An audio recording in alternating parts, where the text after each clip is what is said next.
There's a fire on the mountain. There's a fire on the mountain. The entire valley is filled with smoke.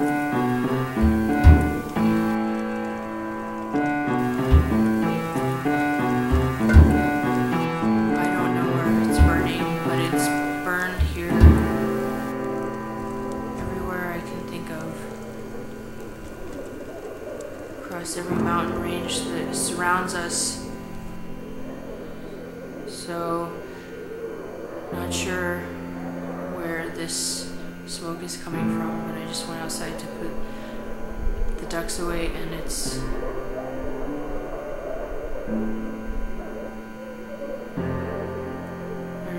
a lot of smoke out there. There's a fire on the mountain. I gotta leave myself some sort of clue. It doesn't really matter to anybody but me, and it probably seems kind of ridiculous to anybody that isn't me. This is who I am. This is what I love. This is where I've been.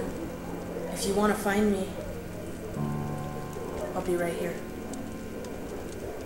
This is my soul map.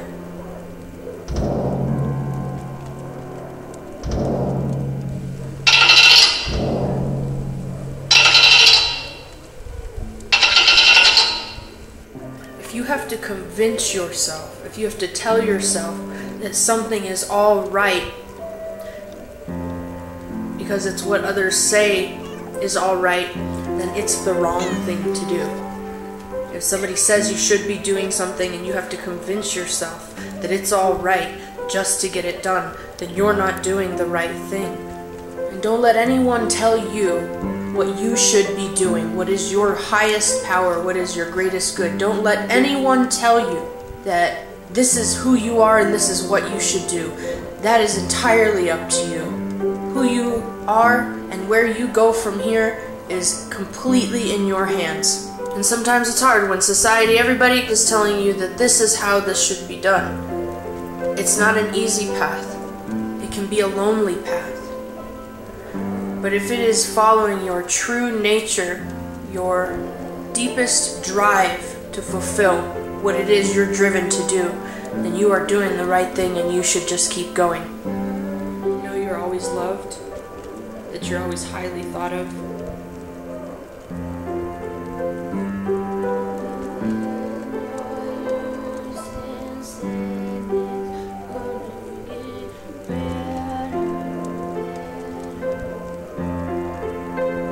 The lessons in life that I learned can never be taken away. They will be forever ingrained in your heart, in our heart, and everything you do matters. So I worry about things. The irony of war is that during the bloodiest, most horrific wars, somewhere on the other side of the planet, everything's just totally fine and nobody has a clue that it's that bad. And so we can't start attacking ourselves. You know, it doesn't make sense. It doesn't make sense for us to go around and kill each other. It doesn't make sense for us to go around and slaughter animals. And I don't want to be somebody that's just far enough away or can turn their back well enough that I'm not noticing that others are suffering, because how can I truly feel peace if others aren't at peace? We're all humans and we're, programmed to react and empathize with each other, and there's like some kind of problem or virus or dysfunction of the program when it's not reacting and it's so able and so willing to just brush something off and hide their true feelings. And that's hard to take. Television, all these other sources of just flat out lies and not even knowing. People like to act like they know all the time. I don't know what I believe, but I believe a lot of things, and I don't know anything I'm just totally ignorant of anything, and there's no expert in the world that could really tell me that something's a certain way when it just feels wrong. And this whole way of life, you know, prior to now has just felt really wrong. But it's all projections, you know, and none of it matters. None of it is even true because every person is different, you know. Every single experience is different. Infinite big, infinite small. Multiple forms of existence coinciding together to create this thing we call life. I was about 7 when I realized that the adults around me were not able to care for me or themselves in the way that I needed to be cared for. And so I started thinking a lot about, you know, who was going to care for me and who was going to teach me, because it just seemed to me like the elders around me just were unhealthy, and they were struggling and suffering in a way that I just wasn't willing to continue anymore. You know, you're basically dependent on that feeling in that way to feel like you are functioning. And that's just really unhealthy because we know that it doesn't really work that way.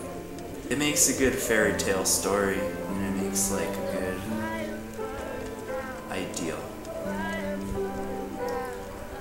But the real source of love, and the real source of acceptance and being, which is the hardest part to get, is really within yourself. And so, once that's established, you know, it's easier to have true life connections, you know, where you can dive deep into those conversations, and it's really easy to be understanding and considerate and empathetic with any situation, even the ones you may not understand. The truth is, there's no reward except that we're benefiting life. That's the only real moral reward. People want to know that if they're doing things that they're told are good, but there's no reward, there's no punishment either. The emotion game, they feed off our emotions basically by putting up all these different triggers to tell your brain to do something, or that you want something, that you need something, or that you should feel a certain way, because that's what they want you to feel, or that they want you to look at instead of looking at this other thing over here that is telling you the same message that I'm telling you, which is kind of all around us. If you look outside for a minute, it's simple.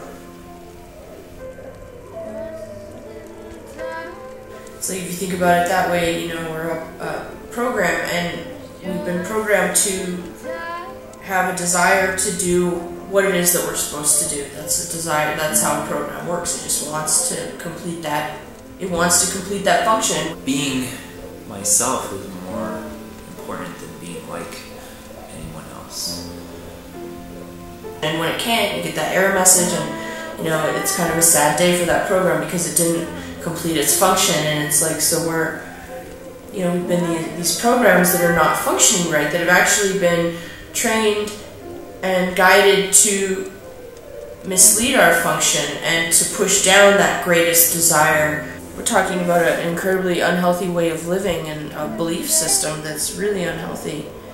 And to try to preach that into, the future generations that, what your greatest desire in life is not really as important as what you should be doing, or you should. The simple fact that we know. There's a big part of the population at any moment that just has a really hard time with change. We're all connected, right? It's just obvious in nature and everything. When it comes to technology.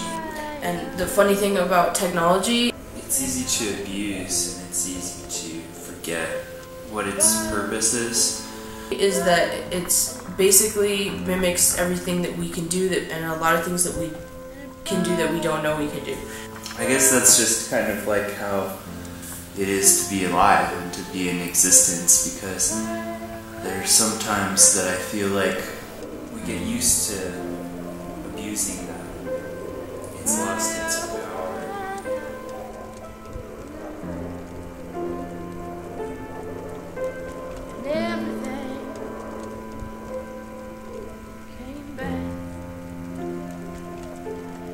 I said everything came back, little by little,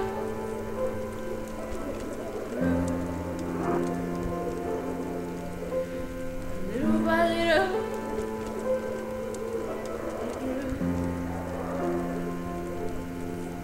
it grew bigger, bigger.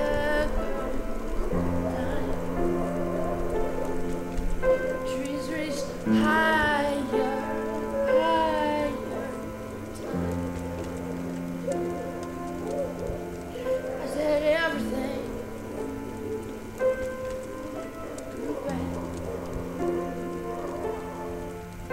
said everything so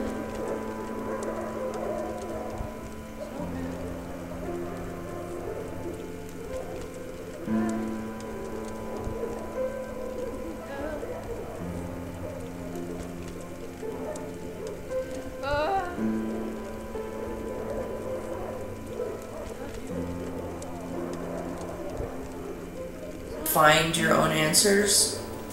One, you realize it's all part of our own creating. Two, you love yourself and accept it. You look inside yourself for answers instead of outside of yourself. We are a combination of every relationship.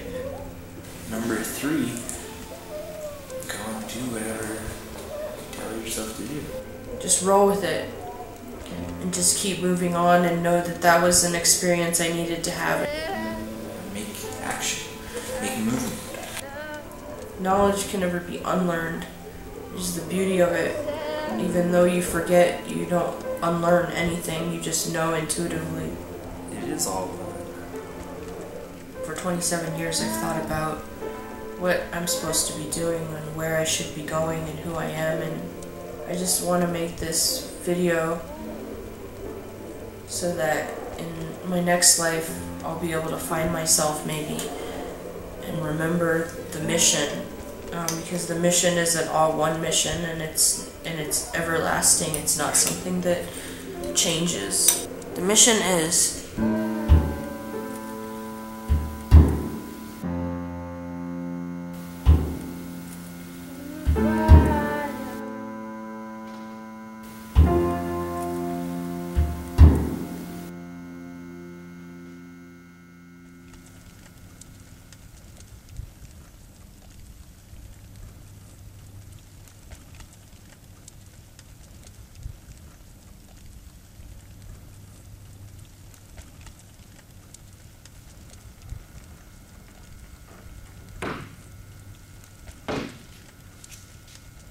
Morgan Velasquez, that's the true.